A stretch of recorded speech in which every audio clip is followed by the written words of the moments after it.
The cantina on Nexus Station buzzed with alien chatter, a symphony of clicks, whistles, and guttural growls that Marcus Chen had grown accustomed to over his 3 years as a freelance cargo hauler. He nursed his synth beer, trying to blend into the crowd of traders, smugglers, and other spacers who frequented this dive bar on the galaxy's most notorious neutral station. Marcus was unremarkable by human standards.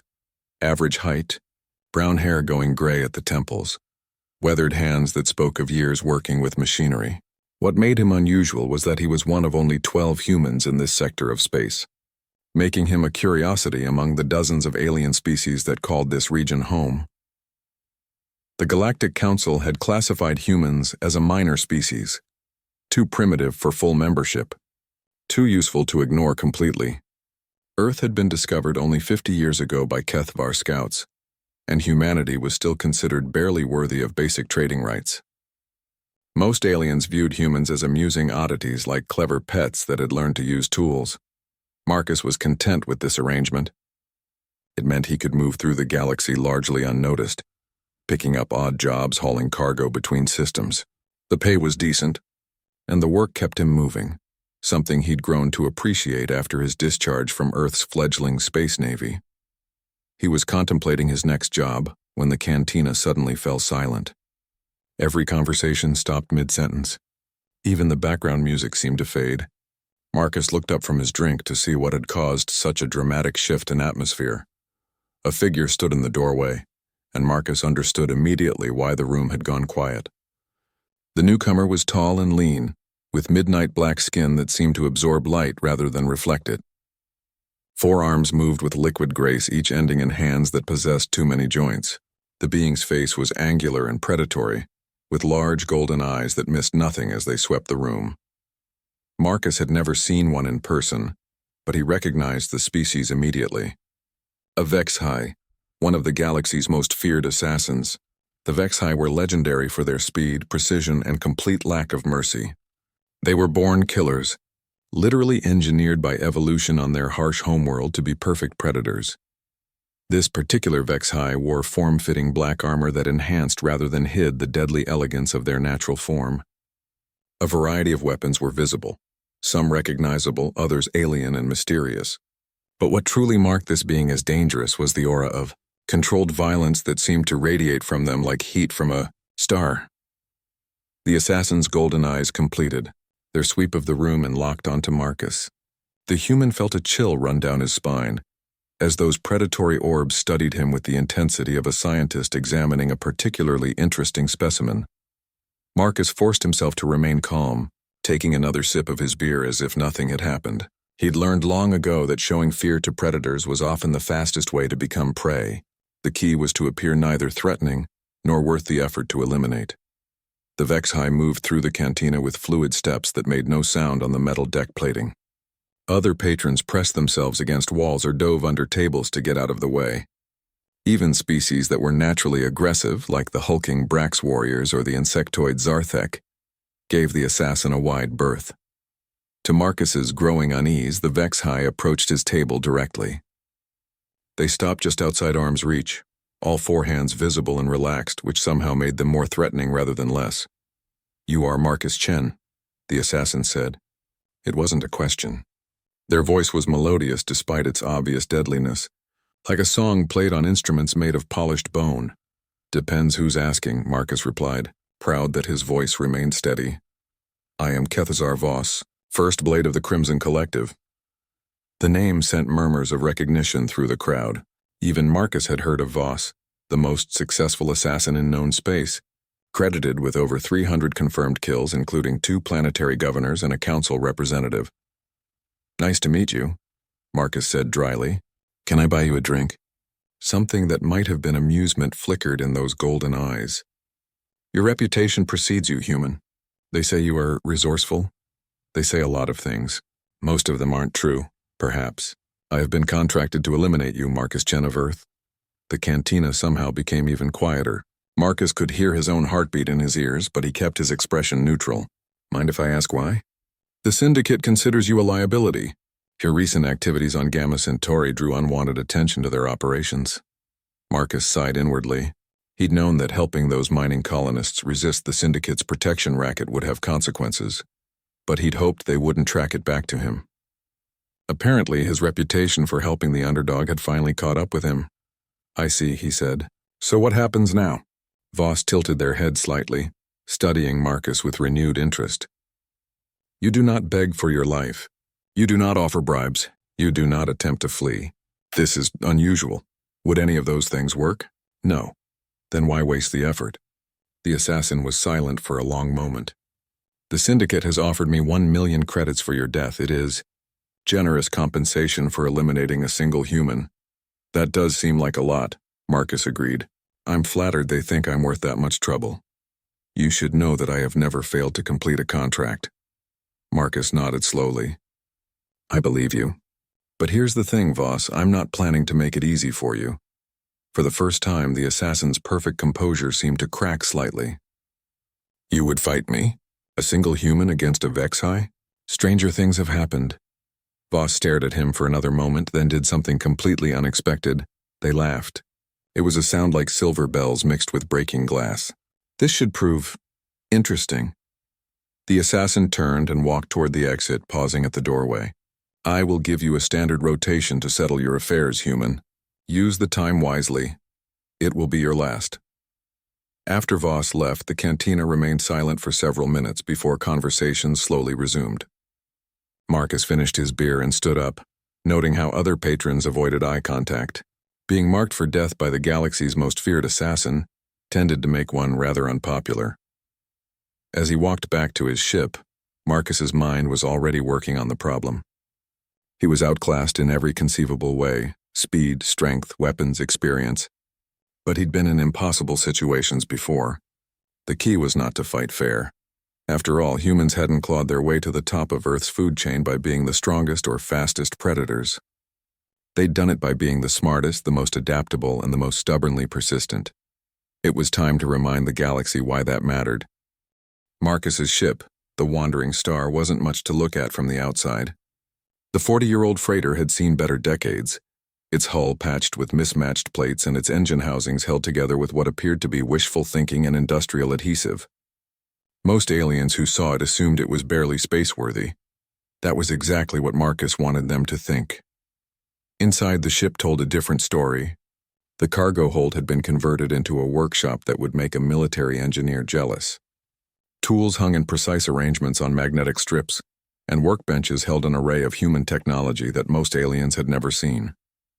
The navigation computer had been upgraded far beyond standard specs, and the ship's defensive systems were considerably more robust than they appeared. Marcus had spent the 3 years since arriving in this sector carefully, building his reputation as a harmless cargo hauler, while secretly preparing for the day when his past would catch up with him. He'd hoped for more time, but Voss's arrival meant that day had finally come. He began his preparations immediately. First, he sent encrypted messages to 3 contacts across the sector: a Keithvar information broker, a Zarthek weapons dealer, and a human tech specialist who worked the Outer Rim. Each message contained specific requests and offered generous payment for fast delivery.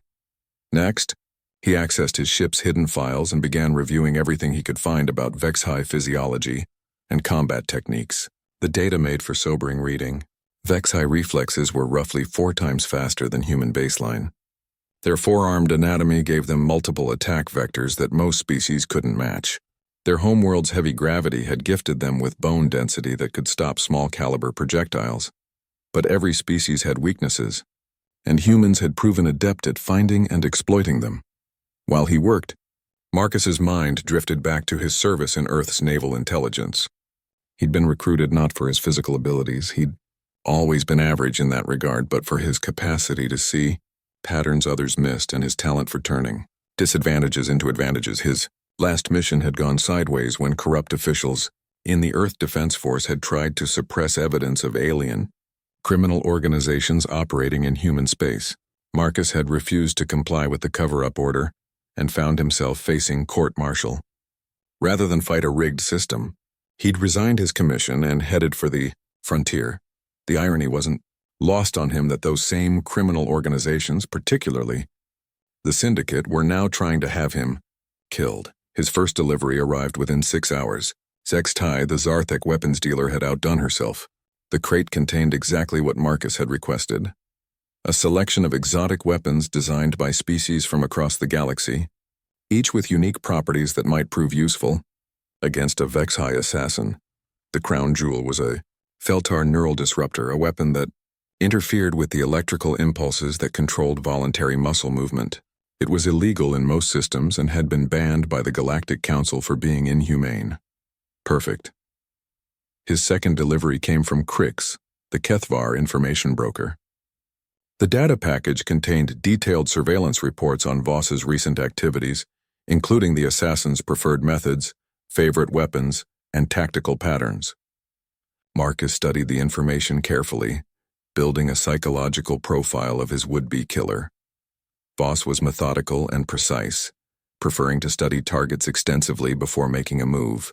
The assassin typically used a combination of high-tech weaponry and natural Vex-high abilities to overwhelm opponents before they could mount an effective defense. Most of Voss's kills had been completed within minutes of initial contact, but there was something else in the data that caught Marcus's attention. Despite being labeled as ruthlessly efficient, Voss had never killed an opponent who surrendered. Several targets had been taken alive when they yielded, though they'd later been eliminated by other means. It suggested the assassin operated by some sort of personal code.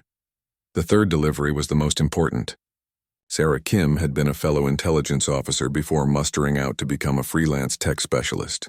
Her package contained something Marcus had requested months ago, but never expected to need: a complete technical analysis of Vex-high combat armor. Sarah's report was thorough and professional. The armor was indeed impressive, incorporating energy shields, environmental protection, and enhanced targeting systems. But like all technology, it had vulnerabilities. The power distribution system had specific failure points, and the targeting interface could be fooled under the right circumstances. More importantly, Sarah had included schematics for a device that could exploit those vulnerabilities, assuming Marcus could get close enough to use it. With his preparations complete, Marcus began the next phase of his plan. Rather than wait for Voss to hunt him down, he would force the confrontation on his terms. But first he needed to ensure the fight would be fair, or at least fair by human standards. He sent a message to Voss through the same channels the assassin had used to deliver the initial threat. The message was simple: coordinates for an abandoned mining facility in the asteroid belt, along with a time for their confrontation. Marcus also included a challenge that he hoped would appeal to the Vex-high's sense of honor. One-on-one, no external assistance. Winner takes all. The response came within an hour. A single word: agreed. Marcus smiled grimly as he plotted a course for the asteroid belt. The facility he'd chosen had been abandoned for 20 years after the mining company had extracted all the valuable minerals. What remained was a maze of tunnels, chambers, and industrial equipment, the perfect environment for the kind of guerrilla warfare that had made humans so effective against larger, stronger opponents throughout their history. As the wandering star moved through hyperspace, Marcus made his final preparations. He donned a modified environmental suit that Sarah had helped him design, one that incorporated some very special features. He checked and rechecked his weapons, ensuring each was properly calibrated and ready for use. But most importantly, he reviewed his plan one final time. It was audacious, risky, and relied on several assumptions about Vex-high psychology that might prove wrong. If he'd miscalculated, he would be dead within minutes of the confrontation beginning. On the other hand, if he was right about Voss and about the peculiar blind spots that even apex predators possessed, he might just survive long enough to turn the galaxy's assumptions about humans upside down. The mining facility appeared on his sensors 12 hours later, a dark blot against the starfield. Marcus guided his ship to a docking port and began the process of transforming himself from cargo hauler to something far more dangerous. He'd always been good at appearing harmless while being anything but. It was time to put that talent to the ultimate test. As he sealed his helmet and checked his equipment one final time, Marcus couldn't help but smile. The galaxy's most feared assassin was about to learn why humans had earned their place among the stars, despite being classified as a minor species. Some lessons, Marcus reflected, were best taught the hard way. The abandoned mining facility stretched through the asteroid like a network of arteries, its corridors and chambers carved from solid rock over decades of excavation. Emergency lighting cast eerie shadows through the zero-gravity environment, creating a landscape of floating debris and darkened alcoves that would have unnerved most beings. Marcus moved through the facility with practiced ease, his magnetic boots clicking softly against the metal deck plating as he made his way to the central processing chamber. This would be the obvious place for their confrontation, a large open space with multiple entry points and clear sight lines. Exactly the kind of environment where a HFY's natural advantages would be most pronounced, which was why Marcus had no intention of fighting there. Instead, he made his way to a smaller maintenance section 3 levels down, where the mining equipment had been left in place when the facility was abandoned. The chamber was a maze of conveyor belts or processors, and massive industrial machinery that created dozens of blind spots and choke points. He'd studied the facility's schematics for hours, memorizing every corridor, every access shaft, every potential hiding spot. Knowledge of terrain had always been one of humanity's greatest advantages, and Marcus intended to use every bit of tactical wisdom his species had accumulated over millennia of warfare. His first modifications to the chamber were subtle, loosening support struts on a massive ore crusher, adjusting the position of a conveyor belt to create a new shadow, placing small charges at specific stress points throughout the structure. To most observers, the chamber would appear unchanged. But Marcus had turned it into a weapon. Next came the more obvious preparations. He scattered his various alien weapons throughout the chamber, each placed at locations he could reach quickly while moving through his planned routes. The neural disruptor went into a concealed compartment behind a control panel. A Brax gravity hammer found a home beneath a fallen beam. A selection of projectile weapons were cached at strategic points throughout the maze. But his most important tool wasn't a weapon at all. The device Sarah had designed looked like nothing more than a standard mining scanner, but its true purpose was far more sophisticated. Marcus clipped it to his belt and activated its passive sensors, watching as the display began mapping the chamber's electromagnetic patterns. He was putting the finishing touches on his preparations when his suit's proximity alarm chimed softly. A ship had docked with the facility. Voss had arrived. Marcus settled into position behind a massive ore sorting machine and activated his suit's stealth systems. The technology was primitive by galactic standards. Humans had only been in space for 50 years after all. But it would mask his heat signature and reduce his electromagnetic footprint. Against most opponents, it would provide effective concealment. Against a HFY, it might buy him a few extra seconds of life. The facility's atmosphere processors kicked in automatically as Voss entered through the main airlock. Marcus could track the assassin's progress through the station's internal sensors, watching as the HFY moved with fluid precision through corridors that would have challenged most beings in zero gravity. Voss was taking time to study the facility, Marcus realized. The assassin was conducting a thorough reconnaissance before committing to any particular approach. It was exactly what Marcus would have done in the same situation, and it confirmed his assessment of his opponent's tactical abilities. 20 minutes passed before Voss reached the central processing chamber. Marcus watched through his suit's passive sensors as the assassin spent another 10 minutes examining the obvious battlefield, undoubtedly noting the clear sight lines and multiple approach vectors. Then Voss did something that impressed Marcus despite the circumstances. Instead of assuming the human would make the tactically obvious choice, the assassin began a systematic search of the facility's secondary levels. Marcus smiled grimly. His opponent was indeed worthy of their reputation. The first indication that Voss had found the maintenance section came when Marcus's suit detected a disturbance in the facility's electromagnetic field. The assassin was using some form of advanced scanning technology, probably built into that impressive armor. Marcus activated the device on his belt and watched as its display showed a complex interference pattern spreading through the chamber. Sarah's invention was working exactly as designed, creating electromagnetic noise that would make precise scanning impossible. A soft vibration through the deck plating told Marcus that someone had entered the chamber. His suit's audio pickups detected the almost silent whisper of movement through the air, but Voss remained invisible to his sensors. Clever, the assassin's voice echoed through the chamber. seeming to come from multiple directions at once. Electromagnetic interference to mask your position. Crude but effective. Marcus remained silent, moving carefully through the maze of machinery toward his first cache of weapons. Every step was calculated to avoid creating vibrations that might give away his position. You have chosen your battlefield well, human. This environment negates many of my natural advantages, but you must know that it merely delays the inevitable. Still, Marcus said nothing. Words were a luxury he couldn't afford now. Every breath, every heartbeat, every movement was a potential betrayal of his location. A flicker of motion caught his eye. 4-armed shadow moving between pieces of equipment 30 meters away. Voss was conducting a grid search, moving with the patience of a predator who knew their prey had nowhere to run. Marcus reached his first weapon cache and carefully extracted the Brax gravity hammer. The weapon was designed for zero-gravity combat, using localized gravitational fields to crush opponents. Against most beings, it was devastatingly effective.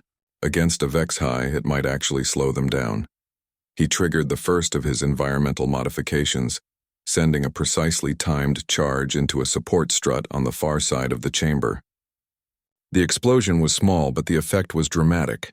A massive piece of mining equipment shifted position, its movement creating a new barrier between sections of the chamber.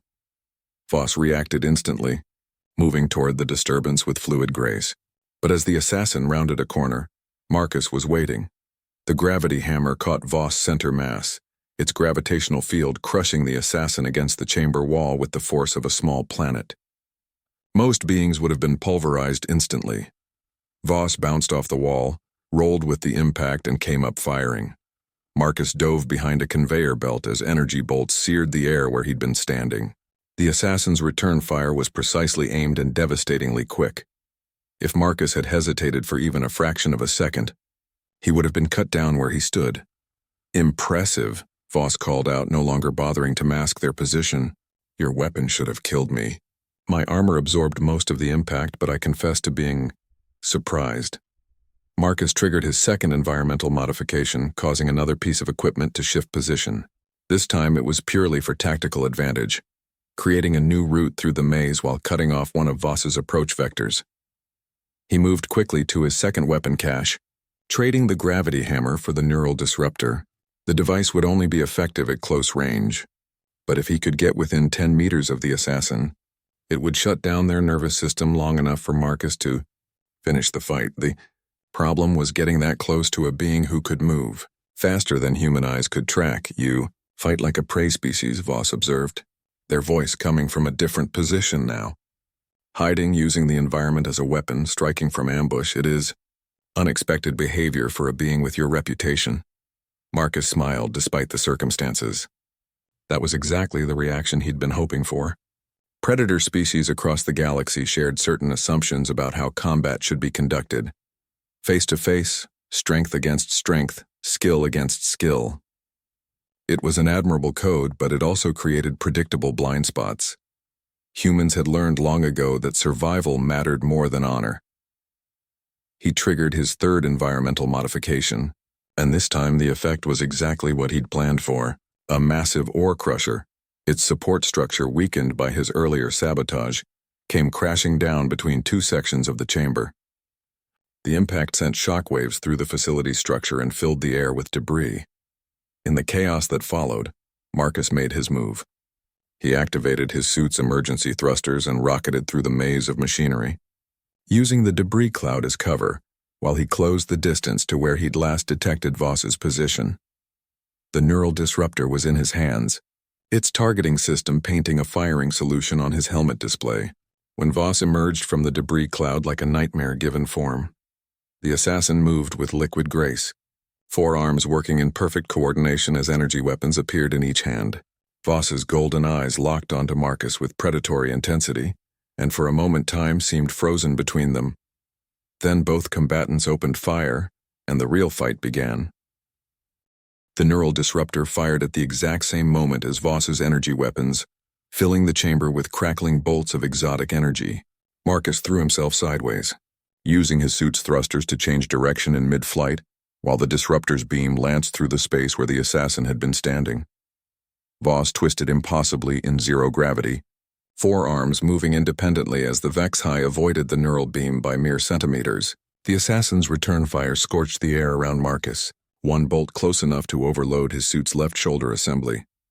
Marcus crashed into a bank of control panels, his momentum carrying him into the machinery with bone-jarring force. Warning lights flashed across his helmet display as his suit's systems struggled to compensate for the damage. But he was still alive, which was more than most beings could claim after exchanging fire with Kethzar Voss. The assassin landed gracefully on a nearby conveyor belt, all four weapons still trained on Marcus's position.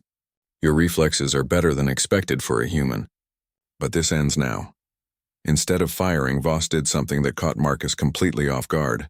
The assassin holstered two of their weapons and drew a pair of curved blades that gleamed with an inner light.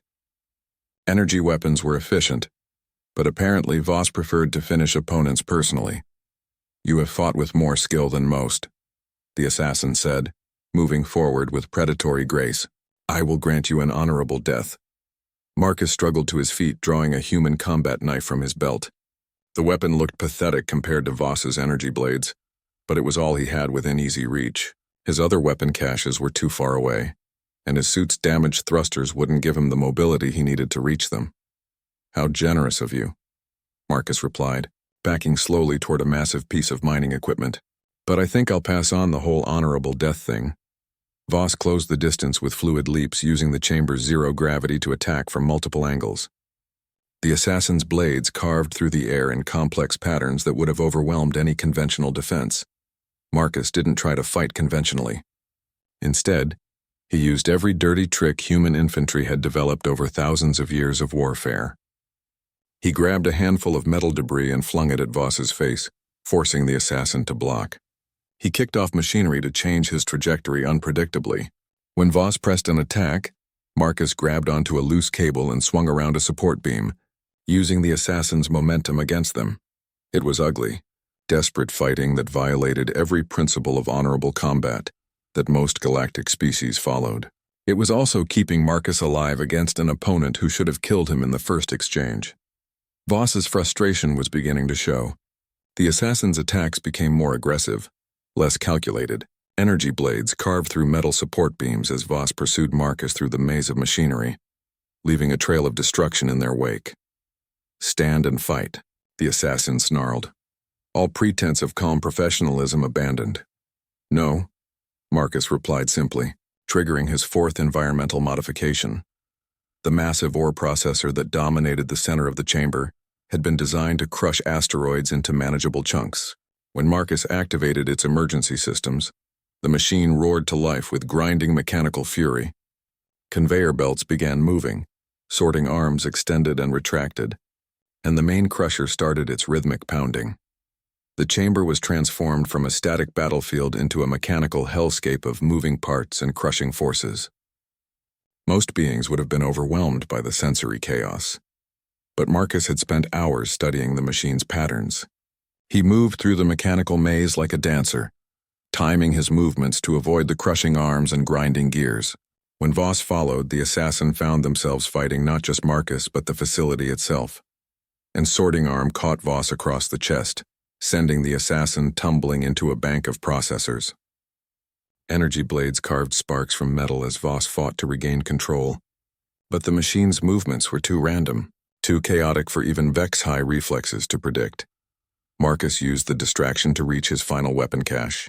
His fingers closed around the device he'd been saving for this moment, a human plasma cutter modified with Feltar technology. It wasn't designed as a weapon, but Sarah's modifications had given it some very interesting properties. He emerged from behind a control panel as Voss finally freed themselves from the machinery. The assassin's armor was scored and dented, and one of their energy blades flickered with unstable power. For the first time since the fight began, Voss looked genuinely rattled. "What are you?" the assassin demanded, golden eyes blazing with frustrated fury.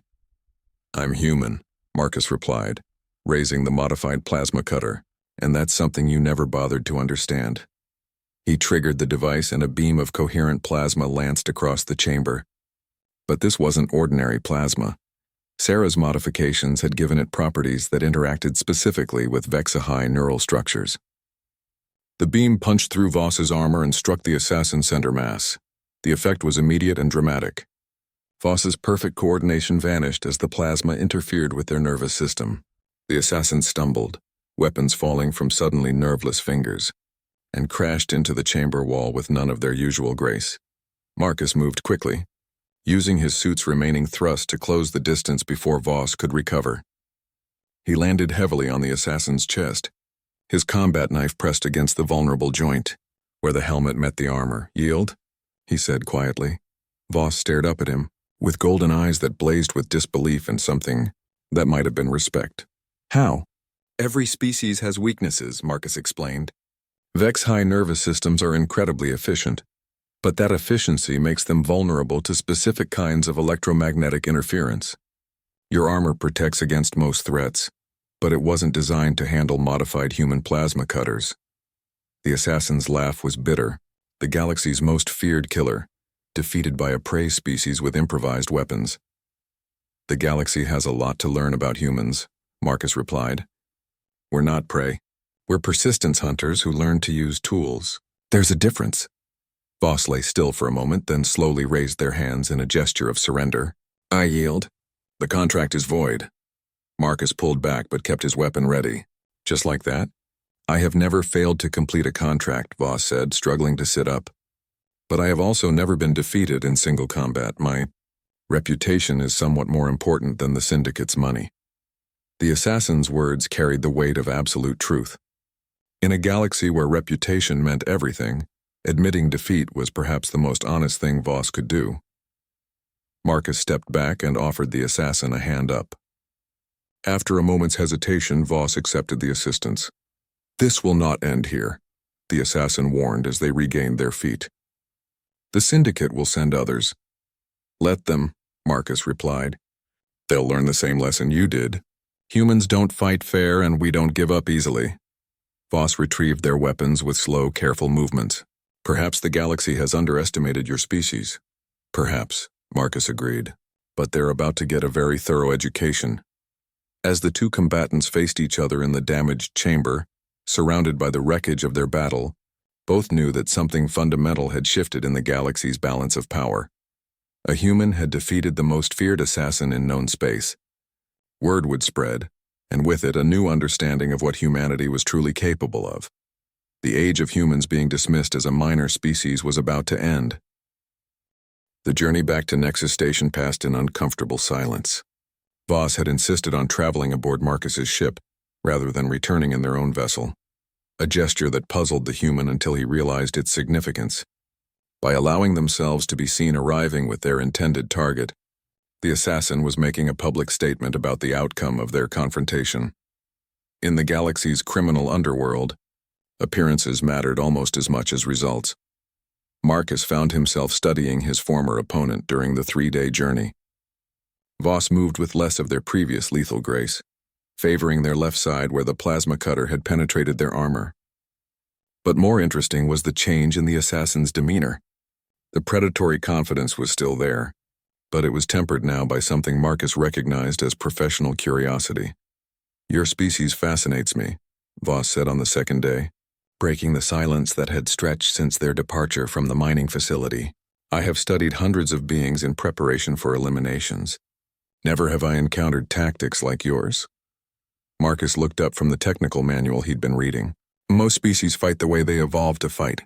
Humans had to learn to fight everything from cave bears to each other. We got creative out of necessity. Your weapons as well. That plasma device. My armor's designers never anticipated such a modification. How did you know it would be effective against my physiology?" "I didn't," Marcus admitted. "It was an educated guess based on what I knew about Vex-high neural structures. Could have killed you just as easily as disabled you." Voss was quiet for a moment. "You were willing to take that risk?" "The alternative was definitely being killed by you, so yes." The assassin's laugh held no humor. "The Syndicate chose poorly when they marked you for death. You would have made a formidable ally. I don't work for criminals." "No, you merely interfere with their operations and cost them millions of credits in lost revenue." Voss's golden eyes glinted with what might have been amusement. "Perhaps there is little difference." When they docked at Nexus Station, Word of their arrival spread through the criminal networks faster than a plague. By the time Marcus and Voss reached the cantina where their confrontation had begun, a crowd had gathered. Aliens of dozens of species watched with barely concealed amazement as the galaxy's most feared assassin followed a human cargo hauler through the station's corridors. The cantina fell silent as they entered. Every conversation stopped, every eye turned toward the unlikely pair. Marcus could practically feel the shock radiating from the assembled crowd as they tried to process what they were seeing. Voss moved to the center of the room and raised their voice to address the crowd. "I am Kethazar Voss, First Blade of the Crimson Collective. I was contracted to eliminate the human Marcus Chen. The contract has been voided due to my failure to complete the assignment." The silence that followed was deafening. In the criminal underworld, admitting failure was tantamount to professional suicide. For Voss to make such a public declaration was unprecedented. Furthermore, the assassin continued, "Let it be known that any future contracts against Marcus Chen will be considered a personal insult to my honor. The human has proven himself worthy of respect." The implications hit the crowd like a physical blow. Voss wasn't just admitting defeat, they were placing Marcus under their protection. In the complex web of allegiances and feuds that governed criminal society, such a gesture was worth more than any amount of credits. Marcus felt dozens of alien eyes studying him with new interest. The harmless cargo hauler they'd dismissed as beneath notice had somehow defeated the most dangerous killer in known space. It was a development that would reshape how the galaxy's criminal organizations viewed humanity. "The Syndicate won't be happy about this," Marcus observed quietly. "The Syndicate," Voss replied with cold satisfaction, "can find new employment for their credits. Perhaps they will be more careful in their target selection going forward." Over the following days, the story spread throughout the sector. Each retelling added new details, some accurate, others wildly embellished. But the core facts remained unchanged. A single human had faced down the galaxy's premier assassin and lived to tell about it. The reaction from various species was telling. The predator races like the Brax and Kethvar expressed grudging respect for Marcus's tactical abilities. The more civilized species seemed fascinated by the implications for human potential, but it was the criminal organizations that showed the most dramatic response. Overnight, the price on Marcus's head doubled, then tripled. But remarkably, no one seemed willing to try collecting. Word of Voss's protection had spread, and few beings were foolish enough to challenge the assassin's declared interest in keeping Marcus alive. More importantly, other humans in the sector began reaching out. The small community of Earthborn traders, technicians, and explorers who had made their way to this region of space started coordinating their efforts. If one human could defeat a Vexhai assassin, what might they accomplish working together? Sarah Kim was the first to arrive, her ship loaded with military-grade equipment and a grin that could power a small space station. "I heard you put my toys to good use," she said, embracing Marcus like a long-lost brother. "Figured it was time to stop hiding on the rim and join the party." Others followed. Dr. James Wright, a xenobiologist who had been studying alien physiology for possible medical applications. Captain Lisa Rodriguez, a former Earth Force officer who had been running security for mining operations. Engineer Mike Thompson, whose innovative modifications to human technology had been making waves in the outer systems. One by one, the humans in the sector began to gather. What had started as a collection of individuals pursuing their own interests was transforming into something more organized, more purposeful.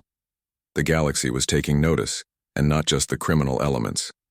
Reports of human activities began reaching the Galactic Council, where bureaucrats who had dismissed Earth as a minor curiosity were suddenly taking a more serious interest in humanity's potential. But it was Voss who provided the most surprising development. 3 weeks after their confrontation, the assassin approached Marcus with an unexpected proposition. "I have been thinking about our conversation," Voss said, settling into the booth across from Marcus in their usual cantina, "about humans being underestimated by the galaxy, and perhaps it is time for that to change. I have contacts throughout the criminal networks, sources of information that could prove valuable to someone with your particular talents." Marcus studied the assassin carefully. "What are you suggesting?" "A partnership. Your species has abilities that most beings fail to recognize. My species has a reputation that opens doors others cannot pass through. Together we could accomplish things that neither could achieve alone. It was an intriguing offer, but Marcus had learned to be cautious of seemingly generous proposals. What's in it for you? Voss's smile was sharp as a blade. Redemption, perhaps, or simply the chance to be part of something larger than myself. You have shown me that there are other ways to approach problems than simply eliminating them. Marcus considered the offer. The growing human community would need protection, and allies with Voss's reputation could provide that. More importantly, they would need intelligence about the threats they faced, and the assassin's network could prove invaluable. I'll need guarantees, Marcus said finally. My people's safety is non-negotiable, of course. I would expect nothing less. As they shook hands, or rather as Marcus shook one of Voss's 4 hands, both knew they were crossing a line that could never be uncrossed. The partnership between a human and a Vexi would send shockwaves through galactic society. But then again, humans seem to specialize in doing the unexpected. Outside the cantina, the galaxy continued its ancient dance of politics and violence, trade and betrayal. But something fundamental had shifted in the balance of power. Humanity was no longer content to be dismissed as a minor species. They were about to make their presence felt in ways the galaxy had never imagined. 6 months after the confrontation at the mining facility, the sector had become a very different place. What had started as one human's refusal to be intimidated had grown into something that was reshaping the balance of power throughout the region. The human collective, as it had come to be known, operated out of a converted space station in neutral territory. What had once been a forgotten refueling depot was now a hub of activity, its corridors buzzing with the controlled chaos of beings who had decided to take their destiny into their own hands. Marcus stood in the station's command center, watching status displays that showed human ships moving throughout the sector. Each icon represented a success story. Traders who no longer paid protection money to criminal syndicates, colonists who could call for help when pirates threatened their settlements, researchers who could pursue their work without fear of alien interference. The syndicate has withdrawn from the outer colonies entirely, Sarah reported, looking up from her tactical display. Their operations in this sector have become too costly to maintain. What about the Council? Marcus asked. Dr. Wright looked up from his xenobiology station. 3 different species have formally requested diplomatic contact with Earth. They want to discuss technology exchanges and mutual defense pacts. It was a remarkable transformation. 6 months ago, humans had been curiosities at best, pests at worst. Now they were being courted as potential allies and feared as formidable opponents. The change hadn't come without cost. 2 human ships had been lost to syndicate reprisals before the criminal organization finally acknowledged that the sector had become too dangerous for their operations. Several colonists had died defending their settlements against pirate raids. But for every human lost, a dozen others had found the courage to stand up for themselves. Incoming transmission, announced Lisa Rodriguez from the communication station. It's from the Galactic Council. Priority channel. Marcus raised an eyebrow. Direct communication from the Council was rare for officially recognized species, let alone one still classified as minor. The holographic display flickered to life, showing the stern features of Councillor Veltar, a senior representative of the Kethvar delegation. The alien's expression was carefully neutral, but Marcus could read the underlying tension in their posture. Marcus Chen of Earth, the counselor began formally. The Galactic Council requests your presence at Nexus Prime for discussions regarding your species' recent activities in the outer sectors. Marcus exchanged glances with his companions. Nexus Prime was the Council's primary administrative station in this region, a massive diplomatic complex that served as the seat of galactic government. Being invited there was either a tremendous honor or a prelude to very serious trouble. What kind of discussions? Marcus asked. The Council has received numerous reports regarding human activities that affect galactic stability. We believe it would be beneficial for all parties to establish formal communications. The diplomatic language was carefully chosen, but Marcus heard the real message. The Council was concerned about humanity's growing influence and wanted to either bring them under official oversight or find a way to contain their activities. I'll consider your invitation, Marcus replied diplomatically. After the transmission ended, The command center erupted in discussion. Some argued that this was exactly what they'd been working toward, official recognition from the galactic community. Others worried it was a trap designed to neutralize humanity's growing independence. "What do you think?" Sarah asked. Marcus was quiet for a moment, considering the implications. "I think the galaxy is finally taking us seriously. The question is whether that's a good thing or not." The decision was ultimately made for him when Voss arrived at the station 3 days later. The assassin's ship had been badly damaged in what appeared to have been a running firefight, and Voss themselves bore wounds that would have killed most beings. "The Syndicate has decided that our partnership represents an unacceptable threat to their operations," Voss explained as Dr. Wright worked to treat their injuries. "They have placed contracts on every human in the sector." Marcus felt his blood run cold. "How many takers?" "Fewer than they hoped, but more than we can handle with current resources. Word of your defeat of me has spread, but there are always those willing to test their skills against a legendary opponent." The implications were clear. Humanity's success had painted a target on their backs that was too large to ignore. They needed official protection, and the only source of that was the Galactic Council. "Looks like I'm going to Nexus Prime after all," Marcus said grimly. The journey to the Council station was unlike anything Marcus had experienced. As the wandering star approached the massive complex, he found himself awed by the sheer scale of galactic civilization. Nexus Prime was home to over 50 million beings from hundreds of different species, all working together to maintain the complex web of treaties and agreements that kept the galaxy functioning. But Marcus wasn't intimidated. He'd faced down the most feared assassin in known space. A few politicians, no matter how powerful, held no terror for him. The council chambers were an impressive sight, a vast amphitheater where representatives from dozens of species sat in judgment on matters affecting billions of beings. Marcus found himself standing in the center of the chamber, surrounded by alien eyes that studied him with intense curiosity. Councillor Veltar spoke for the assembly. "Marcus Chen of Earth, you stand accused of disrupting established trade routes, interfering with legitimate business operations, and encouraging rebellion against lawful authority. I stand accused of helping people defend themselves against criminals and tyrants," Marcus replied calmly. "If that's illegal under galactic law, then galactic law needs to be changed." A murmur ran through the assembly. Few beings had ever spoken so directly to the council. "Your species was classified as minor for good reason," another councillor added. "Humans lack the maturity to participate fully in galactic society." Marcus smiled. 6 months ago, I was just a cargo hauler trying to make an honest living.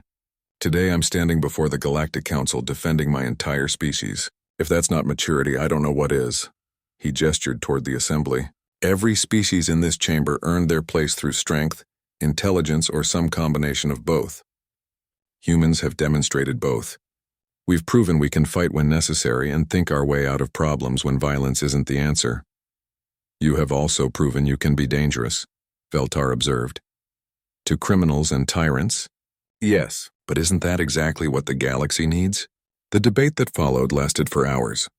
Representatives argued about human potential, about the risks of elevating a primitive species too quickly, about the precedent it would set for other emerging civilizations. Finally, the senior counselor called for order. "The council will recess to consider this matter. Marcus Chen of Earth, you will remain on Nexus Prime pending our decision." As the assembly dispersed, Marcus found himself approached by representatives from several species. Some expressed admiration for human courage and ingenuity. Others warned him about the dangers of moving too fast in galactic politics.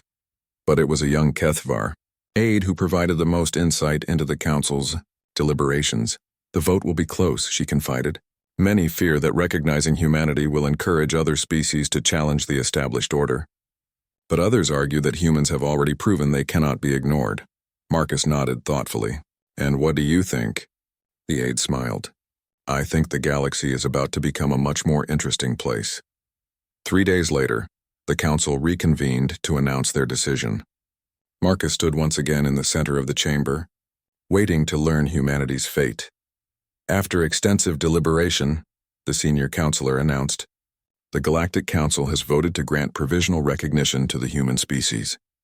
You will be accorded the rights and responsibilities of a junior member race, with full membership to be considered after a probationary period of 10 standard years. The chamber erupted in discussion, but Marcus barely heard it. Humanity had done it. They'd gone from dismissed curiosities to recognized members of galactic society in less than a year. As he left the council chambers, Marcus reflected on the journey that had brought them to this point. It had started with one man's refusal to be intimidated by criminals. It had grown into a movement that challenged the galaxy's assumptions about what humans were capable of, and this was just the beginning. Humanity had earned its place among the stars not through superior technology or overwhelming force, but through the simple refusal to accept that others could dictate their destiny. They'd proven that being underestimated could be an advantage, that creativity could triumph over raw power, and that sometimes the best response to impossible odds was simply to ignore them. The galaxy would never be the same, and Marcus couldn't wait to see what humans would accomplish next. As his ship left Nexus Prime, bound for home and the growing community of humans who had dared to dream of something better, Marcus smiled. The assassin who had come to kill him had instead helped birth a new age for humanity. Sometimes, he reflected, the most important victories were the ones nobody saw coming.